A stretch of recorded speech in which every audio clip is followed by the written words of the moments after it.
I want to build a little keyboard using just 10 buttons, one for each digit from 0 to 9.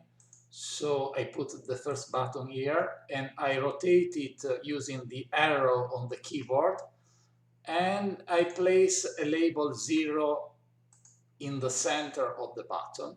Then I copy this one and I make another button, and in this one I put the label 1, and then another copy with label 2, and so on till I have 10 different push buttons. So here it is, our numeric keypad. You can see we have 10 wires. Each wire is connected to just one button. So for example, if I push 0, this wire goes green because this is one value on the wire connected to 0, and this is the wire connected to 1, and you can see our keypad is working. And I want to show you that in this case, these two wires and these two ones are not connected. So there is no dot here. So this wire and this wire are completely independent, as you can see here. And now I want to connect my keypad to a display, X-digit display. And I have this problem because here we have 10 wires, and we know that here I have just a 4-bit input. So how can I do how can I convert this 10 wires output to just a 4-bit input for the display? I need a circuit, I need a sub-circuit called encoder. The encoder is generally a component, a circuit, which produces a code. Let me show you. I add a new circuit. I call it encoder. And in this new circuit, I place 10 input pin, and I call them something like number 9 and 9, then I copy it, paste.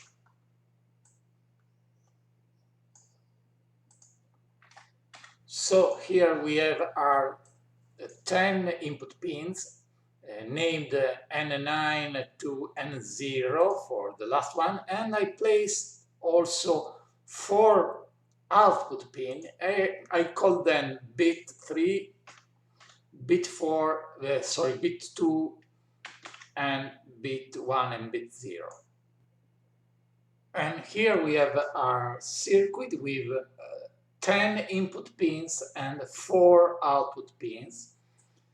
And I want to go to Project, Analyze Circuit as usual. And you can see we have a very big truth table, because in this case we have 10 inputs, so the number of rows is 2 raised to the power of 10, which makes 1024 different rows, a lot of them. But as we'll see in a moment, not all these rows are important. Let me begin with the first row. We have 0, 0, 0, 0, which means that there is no pushed button. Every button is unpressed. So in this case, I think we can produce the code 0, which corresponds to the number 0 or no button pressed. And the second row corresponds to the case in which I press the button number 0. And in this case also I want to produce the code 0, because in this case we have pressed this button here. So I want to see the code 0 here. And in this case, I pressed the button 1, so I want to produce the code 1. And this row is interesting because in this case, I have two input at the same time, the input 1 and the input 0, which should correspond to press at the same time two different buttons, 0 and 1. And this case in Logisim is impossible, of course, because I cannot press two buttons at the same time, but it also makes no sense in practical, because what does it mean to have at the same time 0 and 1? So when we have such situations, we can leave the symbol X in the truth table. This symbol means it doesn't care. It doesn't care because this condition in practical never happens. So let me go on and see the other case. In this case, we have one on the push button number 2, so you have to produce the code 2. And again, in this case, I have two buttons pressed together. This condition is impossible, so I leave this X here, which means, as told, doesn't care. And the same for this case, and the same for this one, in which I have three buttons pushed together, which is, of course, impossible, and it makes no sense. And this case is the button number 3, so I have to produce the code, the binary code correspondent to the number 3, which is 0011. If you don't remember the binary codes, you can use the calculator of Windows in programmer mode. You press the number in decimal here, and you can see immediately the conversion binary here. So you see that not all the rows are important. The vast majority of the rows is not interesting for us. We can leave the X, and we can just fill the rows in which we have just 1, 1, and all the other values 0.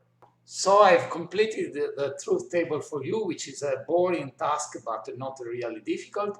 We have just 11 rows different from XXX, 11 because we have the rows corresponding to the input 0, 1, and 9, and the rows, the first row corresponding to all zeros. So all the other rows are X. So you see a very few values in this table.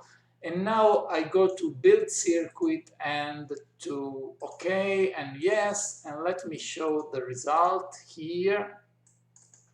Okay, this is the circuit which Logisim has generated automatically, and let's use it. So I go to main circuit, I drag, I move this one here just for clarity, and drag our encoder here, and this is input 9, this is input 8, and this down here is input 0.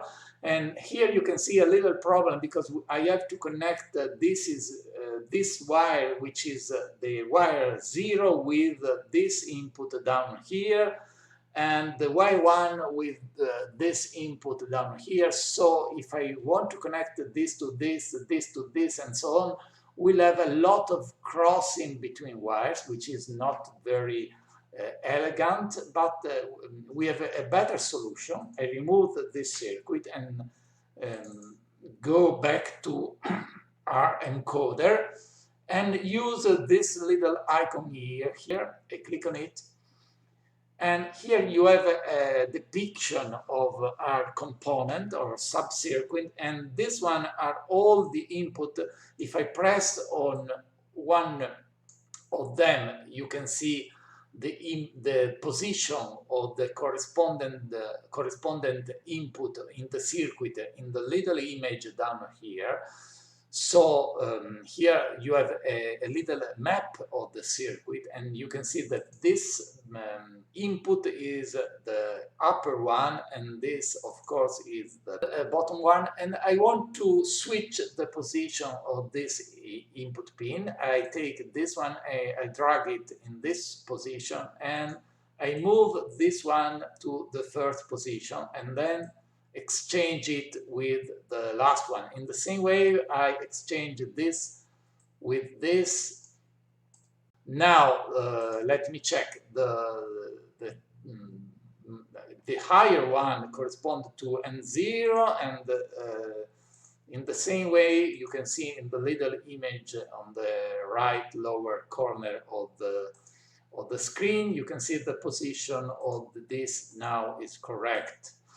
And in the same way, I want to change the position of the output, because I want to have this in the first position. And so I move this outside, I take this one and I move here, and I exchange the position of these two.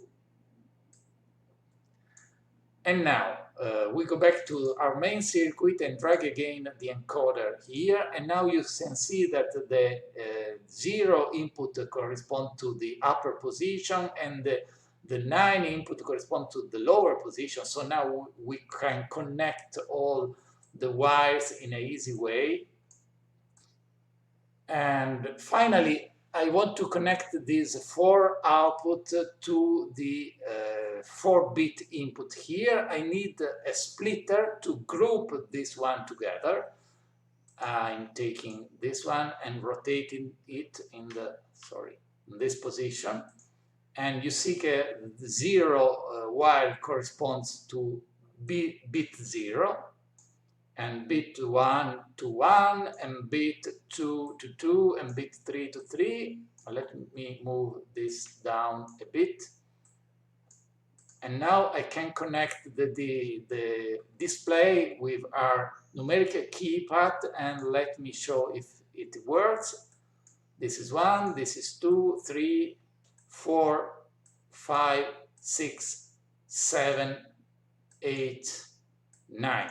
So you can see now the button pressed is converted by our encoder to a binary code which corresponds with the button which is pressed. For example, if I press the button 7, the encoder produces the number 7 in binary 0, 1, 1, 1. Let me show a last thing. If I go to encoder and I analyze the circuit once more, you can see that Logisim has filled even the rows which I left empty before. You can see there are 0 and 1 in all the rows, even when I didn't put any values. And the reason is because Logisim has treated the X value as doesn't care. So it has chosen the value freely, and the purpose is to have the simpler circuit. I show you, for example, I said it is impossible to have 2 different input together. For example, this is 9, and the circuit produces the number 9, and this condition is impossible, and this one too. But you can see that even in these cases, the circuit produces some output, but this output is not important, is not used. So Logisim does fill all the rows of the truth table with values which are not important for us, but are important because they were chosen in order to simplify the circuit. So whenever you leave an X, a doesn't care connect condition in a truth table, Logisim is free to use this x as a value 1 or as a value 0.